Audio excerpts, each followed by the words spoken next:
Hey, welkom by SA Gemeente, die tuiste van die nommer 1 netwerk vir jou lewe.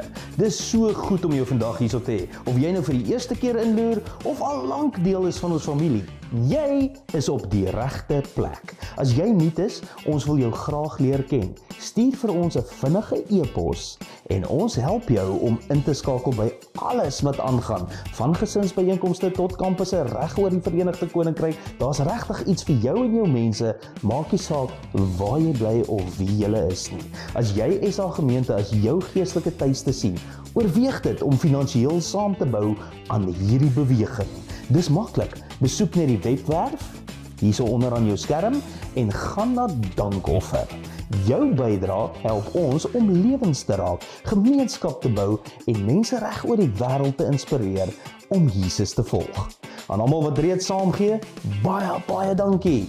Jy's deel van iets groter, 'n netwerk van hoop, geloof en lewe. En nou, maak jou hart oop, want hier kom vandag se boodskap.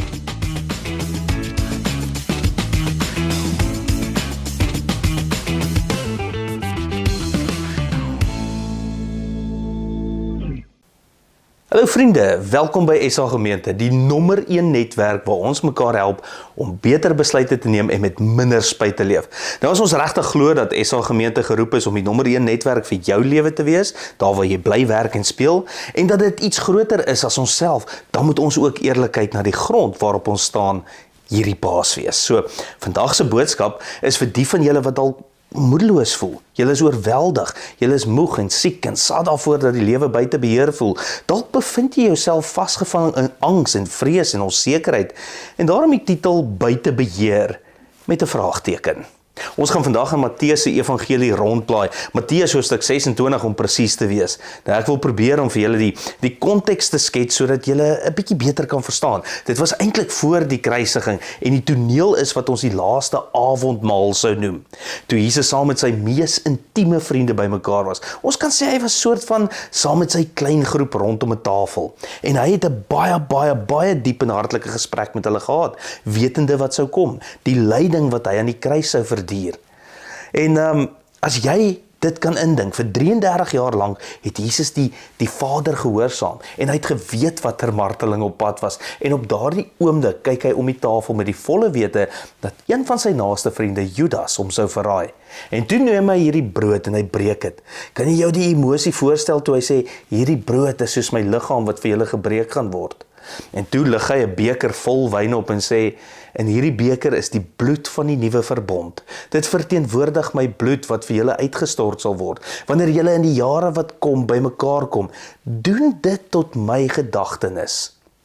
Jesus het geweet wat hy op die punt was om te verduur. Die teks gaan aan en Jesus neem sy disippels saam na 'n plek genaamd Getsemane, wat beteken die parsplek of die plek van verdrukking.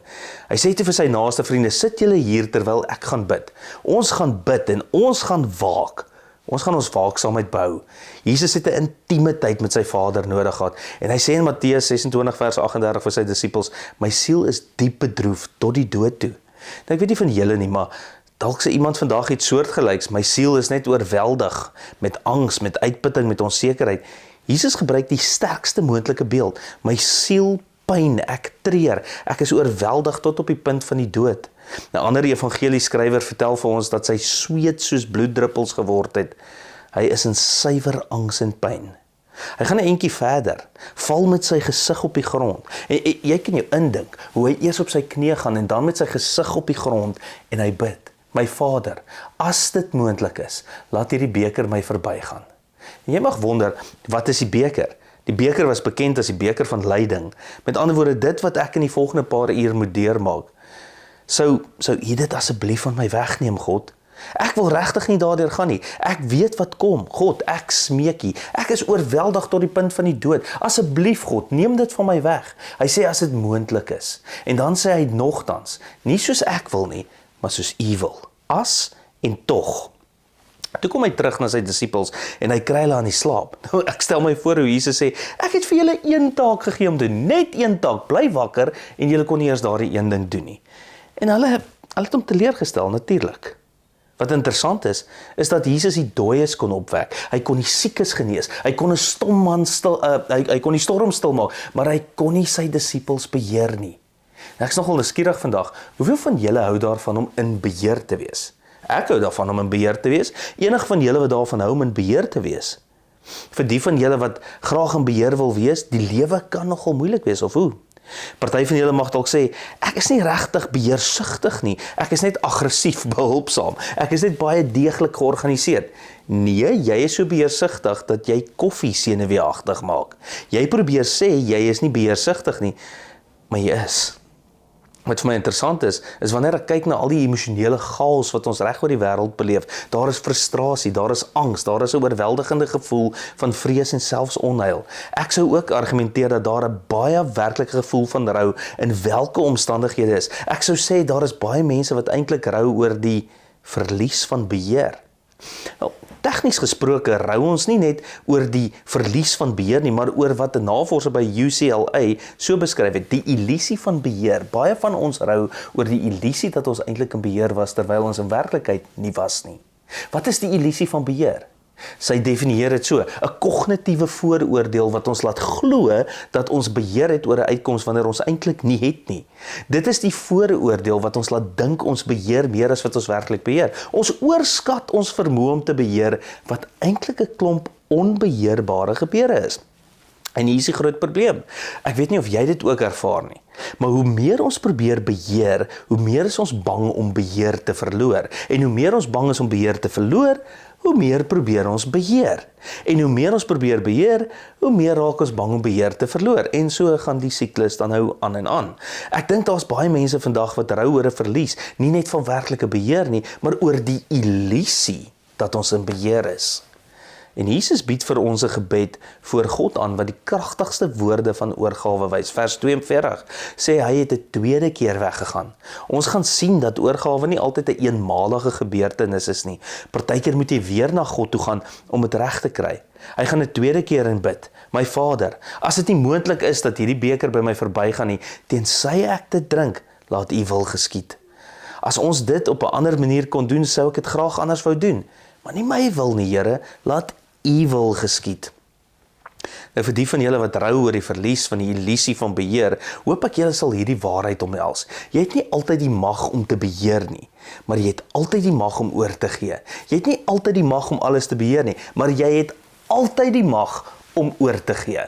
Nou dan wonder ons, waar is God in die middel van al hierdie chaos van my lewe en die wêreld se bestaan? Met ander woorde, het God dit veroorsaak? Is dit 'n straf vir iemand? Het God dit toegelaat? Gaan God dit gebruik? Kan ek hom vertrou te midde hiervan? Waar is God wanneer die lewe moeilik is?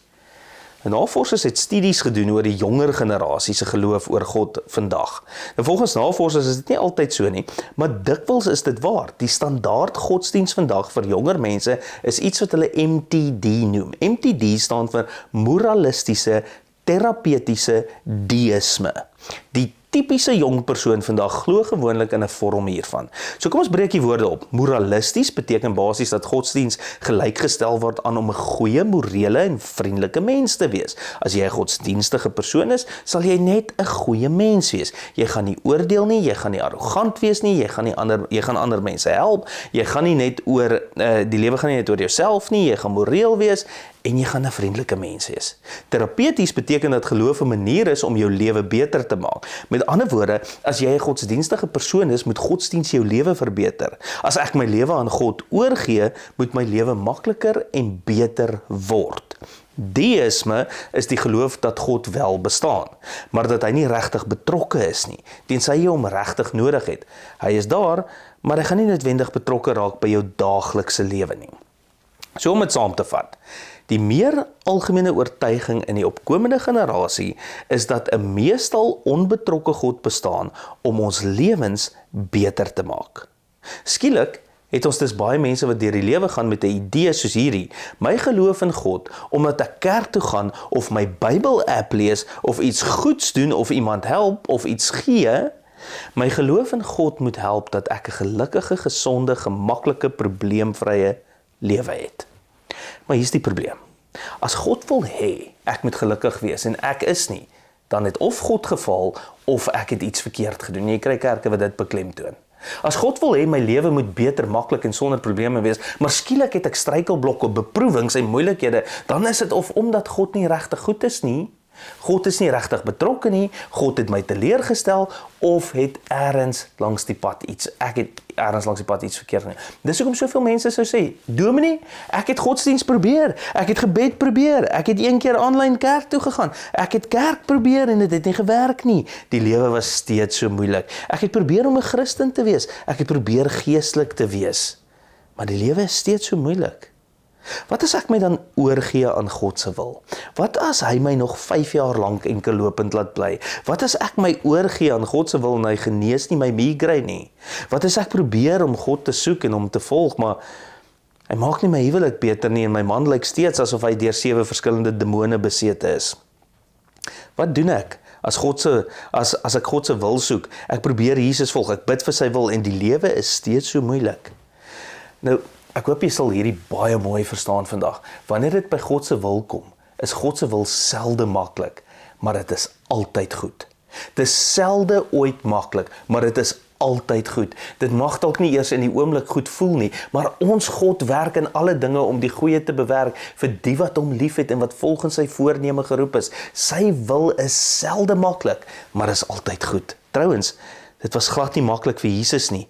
As jy selfs 1 generasie teruggaan, was dit ook nie baie maklik vir Jesus se ma Maria nie. As jy haar verhaal nie ken nie, kom weer met Kersfees terug. In die Kersverhaal sien ons in Lukas se evangelie hoe 'n engel aan haar verskyn en sê, jy sal swanger word, jy sal aan 'n seun geboorte gee, sy naam sal Jesus wees, hy sal die verlosser van die wêreld wees, en sy bid in wese dieselfde gebed van oorgawe wat Jesus gebid het, laat u wil geskied. Sy het gebid, laat dit met my gebeur volgens u woord. Ek gee oor. Wat ook al u wil is, God, ek wil u wil hê. Hoe maklik was dit vir haar? Sy was redelik suksesvol. Sy het geboorte gegee aan die seun van God, sy het Jesus groot gemaak, en hy was volmaak. Wow, hoe lyk dit? Maar wat was haar beloning? Sy moes toe kyk hoe haar seun kaal uitgetrek word en ly vir sondes wat hy nie gepleeg het nie. Sy het gesien hoe haar seun sy laaste asem aan die kruis uitblaas, en sy kon niks doen om dit te keer nie. God se wil is nie altyd maklik nie, maar dit is altyd goed. Jesus het nooit iemand seer gemaak nie. Hy was volkome sonder sonde, heilig en volmaak in elke opsig, en tog is hy deur een van sy eie verraai. Hy is oorgegee en genadeloos geslaan. Toe hulle hom geslaan het, het hulle groot seelringe gedra en hom weer en weer in die gesig geslaan, sodat sy gesig nie eens meer soos die van 'n mens gelyk het nie. Hulle het hom op sy rug geslaan, met 'n sweep, met glas en klippe in die leer, sodat sy organe waarskynlik sigbaar was. Met 'n verlies van amper te veel bloed om by sy bewussyn te bly, het hulle hom gedwing om 'n kruis te dra. Hulle het spykers deur sy polse, deur sy voete gedryf. Hulle het hom kaal uitgetrek en hierdie onskuldige man, wat niks anders as liefde gewys het, sy hele lewe lank nie, aan 'n kruis gehang. En toe het hulle op hom gespoeg en hom gevloek en vervloek. En wat interessant is dat Jesus wel die mag gehad het om beheer te neem. Hy kon legioene engele roep. As dit ek was, sou ek duisende van hulle geroep het om die plek uit te vee. Hulle sommer met iets te tref sodat hulle dit dadelik voel. Hy kon beheer geneem het, maar hy het eerder oorgawe gekies. En wat het Jesus gedoen toe die skepper bespot het? Hy het na die hemel opgekyk, die skande van die kruis verag, en hy het gebid, Vader, vergewe hulle asseblief. Hulle weet nie wat hulle doen nie. En toe sê hy, dit is volbring, tetelestai. Ek het gedoen waarvoor u my gestuur het, en in die uiteindelike daad van oorgawe sê Jesus, in u hande gee ek my gees oor, en hy het sy lewe gegee. Die wêreld het donker geword, die aarde het geskid, die tempelgordyn het geskeur, en die disippels het uit mekaar uitgeskarrel. God se wil is nie altyd maklik nie, maar 3 dae later het ons God gewys dat hy altyd goed is. Toe 'n paar vroue na die graf gaan kyk, het hulle daar aangekom en gesien dat die klip wat bedoel was om die liggaam in die graf te beskerm, nie daar was nie. Dit was weggerol. En toe hulle in die graf kyk, was Jesus se liggaam nie daar nie. Want ons God het Jesus uit die dood opgewek, en so die dood, die hel en die mag van die graf oorwin. Nou voordat daar redding vir ons kon wees, moes daar 'n offer vir hom wees. Dit was nie maklik nie, maar ons God is goed. En waarom het God dit gedoen? Sodat enige iemand, en dit sluit jou in, waar jy ook al is, die naam kan aanroep wat bo elke naam is, die naam van Jesus, die naam waarvoor elke knie eendag sal buig, en elke tong sal bely, dat hy Here is. En wat sal ons God in die hemel doen? Hy sal jou sondes vergewe, hy sal jou gebrokenheid genees, hy sal jou skande wegneem, hy sal jou heeltemal nuut maak. Jy word nie net 'n beter weergawe van jouself nie, jy word anders. Die oue is verby, omdat die wonderlike genade van die goedheid van God vir jou iets gedoen het, wat jy nooit self kon doen nie. Jy kon jouself nie red nie, jy kon nie goed genoeg wees nie, jy kon nie regverdig genoeg wees nie, daarom het God Jesus gestuur, sonder sonde, wat sonde vir ons geword het. Hy het vir ons sonde geword aan die kruis en sy onskuldige bloed gestort, sodat ons vergewe kan word. Ons kerk kan dalk nie fisies elke Sondag of elke dag by mekaar uitkom nie, maar ons kom digitaal by mekaar. Ons is oor die wêreld versprei. As, hoor mooi, handelaars van hoop, verspreiders van lig, uitdelers van liefde. Dit is wie ons is, deur die genade van Jesus. Jy het nie altyd die mag om te beheer nie, maar jy het altyd die mag om oor te gee.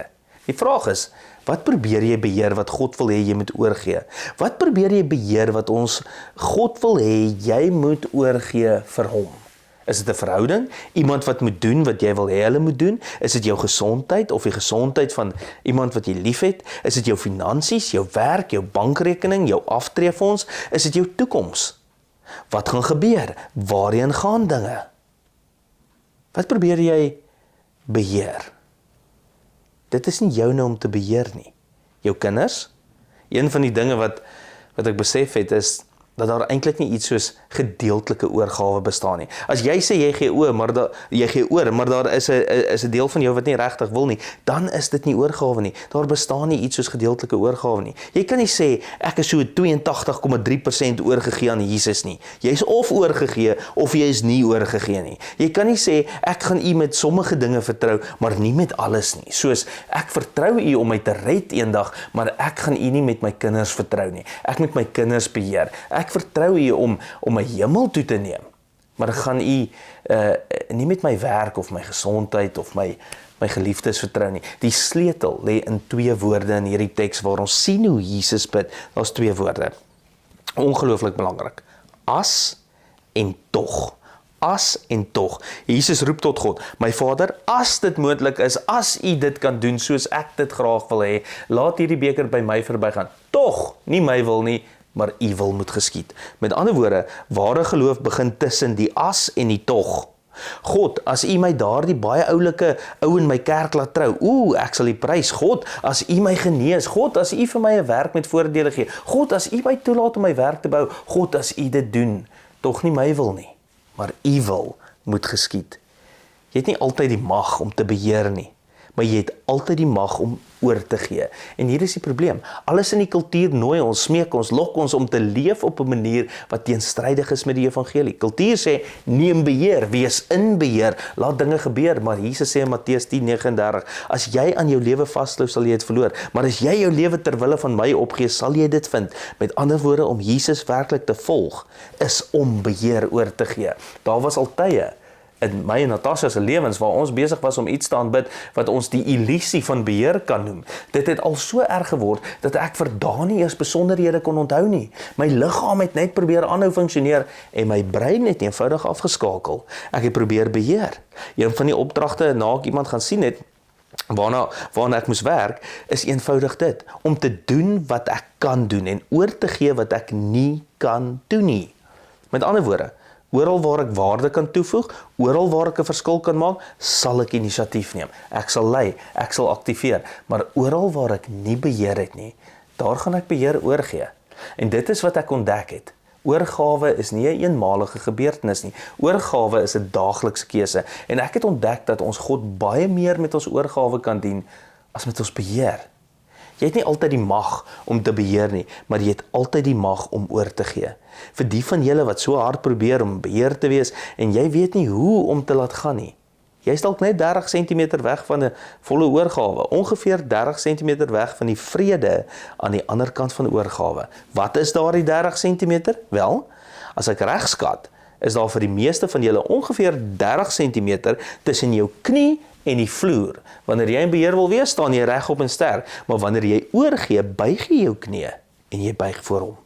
En net soos Jesus in die tuin gedoen het, toe sy siel oorweldig was tot die punt van die dood, hy het voor die Vader gekniel en die grootste geloof gewys tussen die as en die tog. As u kan en as u wil, doen dit asseblief tog. Ek sal u vertrou. Ware geloof begin tussen die as en die tog. Jesus is die goeie herder. En as dominee is een van my metafore dat ek 'n herder van 'n kudde is. Nou ken ek baie van julle nie persoonlik nie. Ek kan nie vir julle beskryf watter bonatuurlike liefde ek vir julle het nie. Ek wil so graag hê julle moet verbind bly aan ons Vader. Ek wil nie hê dat die vrese en die bekommernisse van hierdie wêreld julle moet aflei van die intimiteit wat julle met hom kan hê nie. En ek is bang dat baie van julle die dinge verloor het wat julle geestelik sterk hou. Dit hou my soms snags wakker. Wat gaan ek dan doen? Ek gaan doen wat ek kan doen.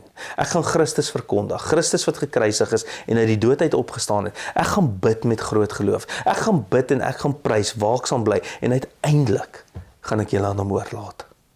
Want God kan meer doen deur my oorgawe as deur my beheer. Wat ook al jy probeer beheer wat nie joune is nie, gee dit vir hom. Sy wil is nie altyd maklik nie, maar hy is altyd goed. Jesus het gelei, hy het gesterf. God het hom uit die dood uit opgewek. En daarom aanbid ek 'n goeie hemelse Vader wat jou nooit sal verlaat nie. Jy het nie altyd die mag om te beheer nie, maar jy het altyd die mag om oor te gee. Jy het altyd die mag om oor te gee. Ek wil vir jou bid.